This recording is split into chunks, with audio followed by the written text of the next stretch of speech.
परमात्मा तत्काल कैसे मिले? श्रोता पूछता है, जल्दी से जल्दी उद्धार कैसे हो?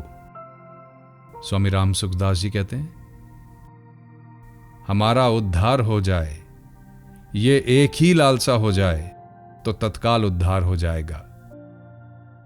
एक बात आप ध्यान देकर सुने, संसार का काम जैसे उद्योग करने से होता है, ऐसे ही हम समझते हैं कि परमात्मा की प्राप्ति भी उद्योग करने से होगी।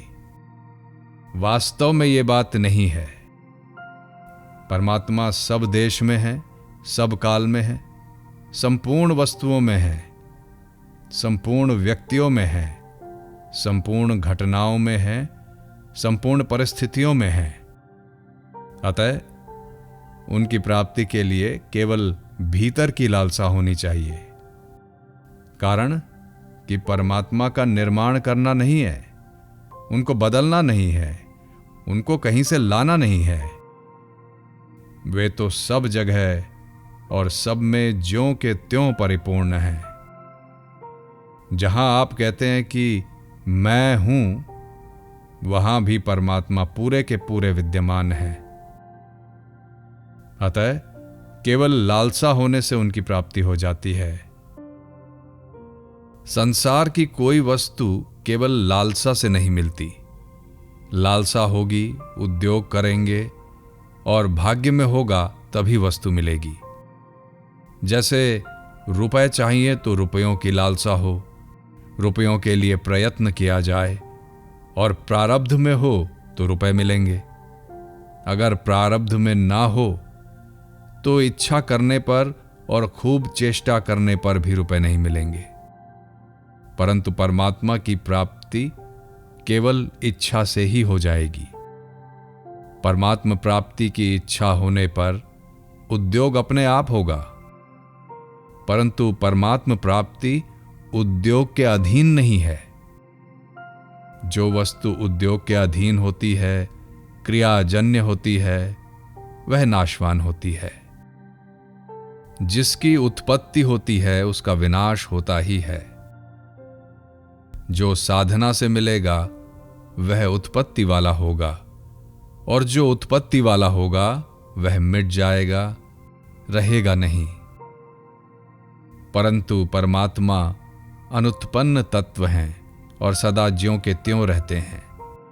अतः उनकी प्राप्ति केवल लालसा से हो जाती है। केवल परमात्मा प्राप्ति की ही लालसा हो, दूसरी कोई भी लालसा ना हो। एक बान करुणा निधान की, सो प्रिय जाके गति न आन की। दूसरी लालसा होने से, दूसरी तरफ वृत्ति होने से ही परमात्मा प्राप्ति में बाधा लगती है। अगर दूसरी लालसा ना हो तो परमात्मा प्राप्ति में बाधा है ही नहीं, देरी है ही नहीं, दूरी है ही नहीं। दूसरी मान बढ़ाई, सुख आराम आदि की लालसा होने से ही संसार का संबंध है। दूसरी लालसा मिटते ही संसार का संबंध छूट जाता है, और संसार का संबंध छूटते ही परमात्मा की प्राप्ति हो जाती है। परमात्मा तो पहले से ही मिला हुआ है। अन्य की जो इच्छा है, चाहना है, वासना है, उसी से संसार के साथ संबंध जुड़ा हुआ है। संसार से संबंध जुड़ने के कारण परमात्मा का अनुभव नहीं हो रहा है। संसार की इच्छा करके, उद्योग करके कुछ नहीं पा सकोगे, केवल धोखा मिलेगा। परमात्मा प्राप्ति से वंचित रह जाओगे, इसके सिवाय और कुछ लाभ नहीं होगा। समय खाली चला जाएगा, मनुष्य शरीर व्यर्थ चला जाएगा और मिलेगा कुछ नहीं, क्योंकि संसार का अभाव है। मनुष्य ने अपने भीतर एक सिद्धांत बैठा लिया है कि जो स्थिति अभी नहीं है वह स्थिति हो जाएगी तो हमने बड़ी उन्नति कर ली। यह महान दोष की बात है। पहले धन नहीं था, अब धन हो गया है तो वो समझता है कि बड़ा भारी काम कर लिया। लोग भी कहते हैं कि पहले साधारण आदमी था, अब लखपति करोड़पति बन गया तो बड़ा भारी काम कर लिया। यह मूर्ख था, अब पंडित बन गया तो बड़ा भारी काम कर लिया। इसको पहले कोई जानता नहीं था, अब संसार में इसकी बड़ी प्रसिद्धि हो गई है तो बड़ा भारी काम कर लिया। इसका आदर कोई नहीं करता था, सब ठुकराते थे, अब इसका आदर हो गया है तो बड़ा काम कर लिया। वास्तव में कुछ नहीं किया है, धूल के 2 दाने जितना भी काम नहीं किया है। जो स्थिति पहले नहीं थी वह स्थिति अब हो जाए तो अंत में वह नहीं रहेगी। जो पहले भी नहीं थी और पीछे भी नहीं रहेगी, उसको प्राप्त करना कोई बहादुरी नहीं है। जो सब देश काल आदि में मौजूद है, उस परमात्मा को प्राप्त करना ही बहादुरी है। वह परमात्मा सदा है ही रहेगा, वह नहीं कभी हो ही नहीं सकता। आपकी स्थिति परमात्मा में है, संसार में आपकी स्थिति है ही नहीं। आपकी स्थिति तो अटल है और संसार आपके सामने बदलता है। संसार में आपकी स्थिति है ही कहां? बालकपन बदला, जवानी बदली, वृद्धावस्था बदली, रोग अवस्था बदली, निरोग अवस्था बदली, धनवत्ता बदली, निर्धनता बदली, ये सब बदलते रहे, पर आप वे के वे ही रहे। संसार आपके साथ कभी रह ही नहीं सकता और आप संसार के साथ कभी रह ही नहीं सकते। ब्रह्मा जी की भी ताकत नहीं है कि संसार आपके साथ और आप संसार के साथ रह जाएं। आपकी स्थिति सदा परमात्मा में रहती है, परमात्मा सदा आपके साथ रहते हैं। अतः परमात्मा की प्राप्ति कठिन है ही नहीं।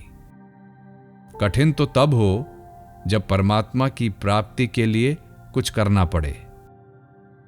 जब करना कुछ है ही नहीं, तब उसकी प्राप्ति कठिन कैसे? कठिनता और सुगमता का तो सवाल ही नहीं है। श्रोता, बात तो ये ठीक जचती है, पर ठीक जचती है तो मना कौन करता है? आड़ तो आपने खुद ही लगा रखी है। वास्तव में आपको परमात्मा प्राप्ति की परवाह ही नहीं है, चाहे प्राप्ति हो अथवा ना हो। संत दास संसार में कई गुग्गू कई डोढ़, डूबन को सांसों नहीं, नहीं तिरन को कोड। गुग्गू उल्लू को तो दिन में नहीं दिखता, और डोढ़ एक प्रकार का बड़ा कौवा, उसको रात में नहीं दिखता। परंतु संसार में कई लोग ऐसे हैं जिनको न दिन में दिखता है और न रात में दिखता है, अर्थात अपने उद्धार की तरफ उनकी दृष्टि कभी जाती ही नहीं। उनमें न तो अपने डूबने पतन होने की चिंता होती है और न तैरने अपने उद्धार करने का उत्साह होता है। केवल ये लालसा हो जाए कि परमात्मा की प्राप्ति कैसे हो, क्या करूं, कहां जाऊं, किससे पूछूं। यह लालसा जोरदार लगी कि परमात्मा की प्राप्ति हुई, क्योंकि ये लालसा लगते ही दूसरी लालसाएं छूट जाती हैं। जब तक दूसरी सांसारिक लालसाएं रहती हैं, तब तक एक अनन्य लालसा नहीं होती।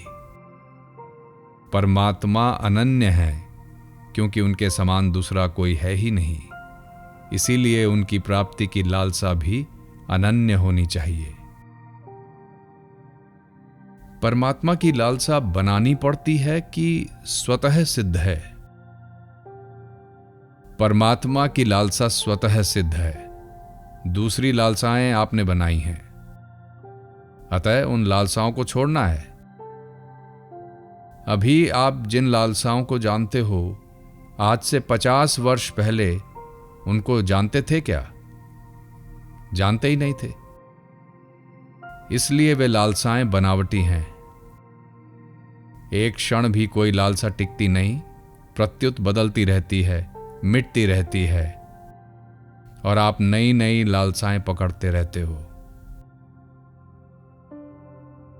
परमात्म प्राप्ति की अनन्य लालसा के बिना भी परमात्म प्राप्ति हो सकती है क्या? परमात्म प्राप्ति की अनन्य लालसा के बिना दूसरी लालसा रहते हुए भी उद्योग किया जा सकता है, भजन स्मरण किया जा सकता है, परंतु यह लंबा रास्ता है। इससे तत्काल परमात्म प्राप्ति नहीं होगी। 1-2 जन्म, 10 जन्म, पता नहीं कितने जन्म हो जाए तो हो जाए। दूसरी लालसा रहने से ही तो हम अटके पड़े हैं, नहीं तो अटकते क्या? जो सत्संग में लगे हुए हैं उनमें कुछ न कुछ पारमार्थिक लालसा है ही, परंतु अनन्य लालसा ना होने से ही परमात्म प्राप्ति में देरी हो रही है। वास्तव में देखा जाए तो पारमार्थिक लालसा के बिना कोई प्राणी है ही नहीं, परंतु इस बात का पता पशु पक्षियों को नहीं है। जो मनुष्य पशु पक्षियों की तरह ही जीवन बिता रहे हैं, उनको भी इस बात का पता नहीं है। सभी उस तत्व को चाहते हैं। जैसे कोई भी प्राणी मरना चाहता है क्या? सभी प्राणी निरंतर रहना चाहते हैं। ये सत्य की चाहना है। कोई अज्ञानी रहना चाहता है क्या? सभी जानना चाहते हैं। ये चित्त की चाहना है। कोई दुखी रहना चाहता है क्या? सभी सुखी रहना चाहते हैं। ये आनंद की चाहना है। इस प्रकार सत्य चित्त आनंद स्वरूप परमात्मा की चाहना सभी में स्वाभाविक है। इसको कोई मिटा नहीं सकता। दूसरी चाहनाएं जितनी ज्यादा पकड़ रखी हैं, उतनी ही परमात्म प्राप्ति में देरी लगेगी। दूसरी चाहनाएं जितनी मिटेंगी, उतनी ही जल्दी परमात्म प्राप्ति होगी। सर्वथा चाहना मिटा दो तो तत्काल परमात्म प्राप्ति हो जाएगी। राज्य की चाहना होने से ही ध्रुव जी को परमात्म प्राप्ति में देर लगी।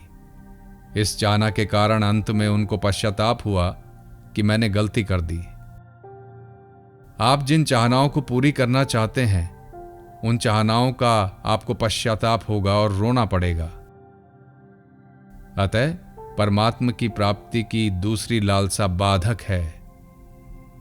इस बात पर विचार करने से दूसरी लालसा मिट जाएगी। दूसरी लालसा परमात्म प्राप्ति में बाधा देने में ही सहायक करती है। इससे लोक परलोक में किसी तरह का किंचन मात्र भी फायदा नहीं है। केवल नुकसान के सिवाय और कुछ नहीं है। दूसरी लालसा केवल आध्यात्मिक मार्ग में बाधा डालती है। अगर इससे कुछ भी फायदा हो तो कोई बताओ कि अमुक लालसा से इतना फायदा हो जाएगा। इसमें कोरा नुकसान है। केवल नुकसान की बात भी आप नहीं छोड़ सकते तो क्या छोड़ सकते हैं? ये दूसरी लालसा किस पर टिकी हुई है? दूसरी सभी लालसाएं संयोगजन्य सुख भोग की लालसा पर टिकी हुई हैं। संयोगजन्य सुख भोग की जो लालसा है, मन में जो रुचि है, यही बाधक है। सुख इतना बाधक नहीं है। असली बीमारी कहां है, इस बात का हमें तो कई वर्षों तक पता नहीं लगा था। व्याख्यान देते देते कई वर्ष बीत गए, तब पता लगा कि मन में संयोगजन्य सुख की जो लोलुपता है, यहां है वो बीमारी। हमें सुख मिल जाए, बस इस इच्छा में ही सब बाधाएं हैं। यही अनर्थ का मूल है, यही जहर है। संयोगजन्य सुख की लालसा कैसे छूटे? इसके छूटने का बड़ा सरल उपाय है, परंतु इसको छोड़ना है, इतनी इच्छा आपके घर की स्वयं की होनी चाहिए, क्योंकि इसके बिना कोई उपाय काम नहीं देगा। इसको हम छोड़ना चाहते हैं, इतने आप तैयार हो जाओ तो ऐसा उपाय मेरे पास है जिससे बहुत जल्दी काम बन जाए। भाई बहनों के लिए, पढ़े लिखे और अनपढ़ आदमियों के लिए, छोटे बड़ों के लिए, सबके लिए सीधा सरल उपाय है कि दूसरों को सुख कैसे पहुंचे, दूसरों को आराम कैसे मिले, दूसरों का भला कैसे हो। ये लालसा लग जाए तो अपने सुख की लालसा छूट जाएगी। करके देख लो, नहीं तो फिर मुझसे पूछो कि ये तो हुआ नहीं। युक्ति संगत ना दिखे तो कह दो कि ये युक्ति संगत नहीं दिखता। इसमें प्रारब्ध की बाधा है कि नहीं? इसमें प्रारब्ध की कोई बाधा नहीं है। इसमें प्रारब्ध मानना तो केवल बहानेबाजी है। प्रारब्ध ऐसा ही है, समय ऐसा ही आ गया है, ईश्वर ने कृपा नहीं की, अच्छे गुरु नहीं मिले, अच्छे महात्मा नहीं मिले, कोई बताने वाला नहीं मिला, हमारा भाग्य ऐसा ही है। ये सब बहानेबाजी है, केवल परमात्म तत्व से वंचित रहने का उपाय है। ऐसा भी कभी हो सकता है कि ईश्वर अपनी प्राप्ति में बाधा दें, अथवा हमारा किया हुआ कर्म हमें बाधा दे, या हमारी बनाई हुई वासना हमें बाधा दे दे। कर्म हमने स्वयं किए हैं, वासनाएं हमने स्वयं बनाई हैं। जो चीज हमने पैदा की है उसको हम मिटा सकते हैं। गुरु कोई नहीं मिला तो गुरु की जरूरत ही नहीं है, कोई महात्मा नहीं मिला तो महात्मा की जरूरत ही नहीं है। भगवान ने जब अपनी प्राप्ति के लिए मनुष्य शरीर दिया है तो अपनी प्राप्ति की सामग्री कम दी है क्या? अगर गुरु की जरूरत होगी तो भगवान को स्वयं गुरु बनकर आना पड़ेगा। वे जगत गुरु हैं। कृष्णम वंदे जगत गुरुम। अच्छे महात्मा संसार में क्यों रहते हैं? तत्वज्ञ जीवन मुक्त परमात्मा को प्राप्त हुए महापुरुष संसार में जीते हैं तो क्यों जीते हैं? संसार में आकर उन्हें जो काम करना था वो काम तो उन्होंने पूरा कर लिया, अतः उनको उसी वक्त मर जाना चाहिए था। परंतु वे अब जीते हैं तो केवल हमारे लिए जीते हैं। उन पर हमारा पूरा हक लगता है। जैसे बालक दुख पा रहा है तो मां जीती क्यों है? मां तो बालक के लिए ही है, नहीं तो मर जाना चाहिए मां को।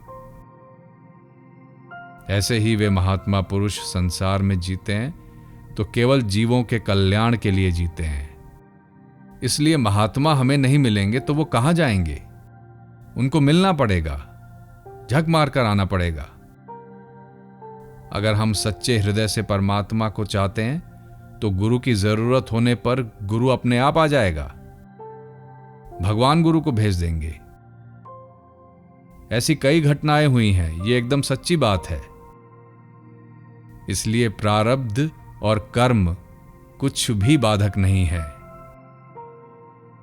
परमात्म प्राप्ति की एक प्रबल इच्छा हो जाए तो अनंत जन्मों के पाप भस्म हो जाएंगे।